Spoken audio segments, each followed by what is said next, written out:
college? Because most of your contemporaries did not go Right. to college. And your sister didn't go to college, No, did she didn't. No. I don't know, because I loved school so much, I really would have loved to have gone to college. But you know, when I graduated from the 12th grade, I graduated from high school, I had no idea that I was going to college. I hadn't done anything to try to go to college. All the kids had an idea of what jobs they were going to have, either in the Five and Dime or at the state hospital, or, you know, little jobs that people were getting. And I really hadn't thought through what I was going to do.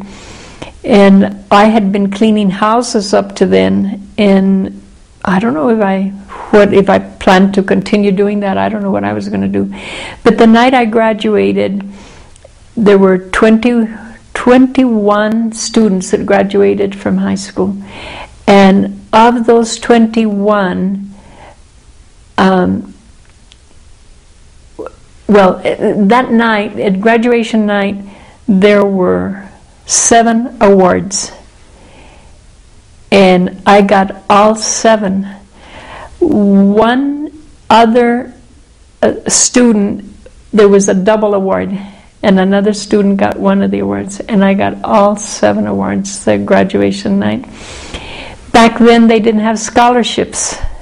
The awards were Years of Reader's Digest, the Great Citizen, and if I ever went to college, I could join the greatest sorority that ever existed. You know, those are the kinds of things that you got, but you didn't get any scholarships, and there was no money, there was no enticement. I had the counselor, we didn't have counselors, but we had taken a test before we graduated, and I was told that I would be an excellent teacher, but I didn't want to be a teacher. In my head, I wanted to go live in Latin America. There was already something in me about the Mexicana bit. And I wanted to go live in Latin America, and I wanted to probably be a secretary. But I couldn't type with a darn. I didn't enter the picture, you know, and that's what I wanted to do. But I had only shared it with my mother. I never told anybody else, but my mother, many years later, when I was named ambassador, and my mother already was into senility, and she said, "Mijita, se te consiguió el deseo de ir a vivir en América Latina." So that was a dream. But the night that I graduated, my father never participated in any school activities. And the night that I graduated, I was in the Ilfeld Auditorium, and when we were coming out, and all the people were hugging me and kissing me, whether they knew me or not, because of the awards, in the crowd was my father. I had never seen him at a school function. We didn't ride with him in the car. And he said that he'd give us a ride. So my mother and I and my brother got in the car, and we went home, and he said that he was going to help me go to college. And I just about died. And I said, "Really? To Highlands?" And yes, and I'm going to give you $100. To me, $100, I'd never seen $100. I thought it was a whole lot of money. As it turned out, we were on the quarter system, and $100 would get me through 1 quarter. And he didn't give me the total 100. I had a little money saved from cleaning houses, and that little money, and then he gave me a little bit more, and I got in, and then the rest, I worked, I continued cleaning houses, I worked in the shoe shop, and, you know, that's the way I financed it. And then the reading of the books, we were told to buy X number of books, or that they'd have a book in the library that we could all try to go and read.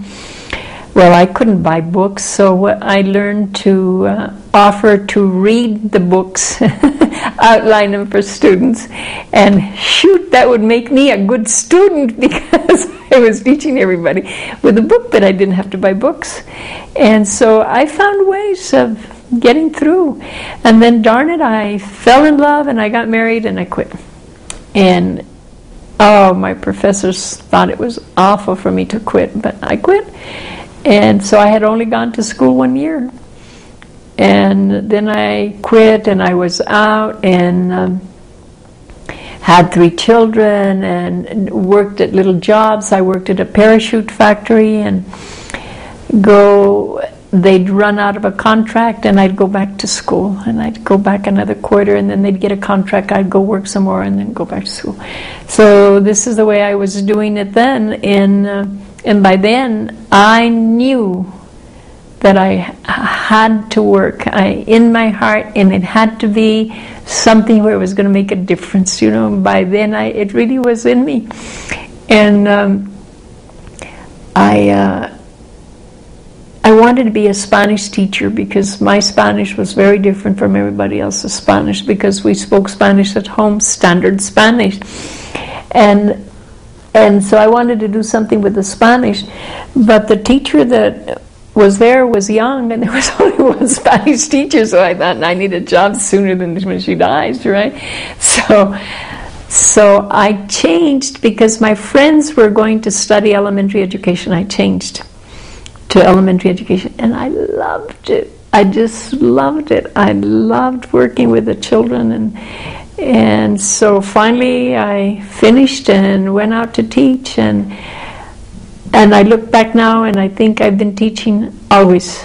It wasn't when I got my degree. I had been teaching before, because I was always trying to see how we could better. So teaching has been my career.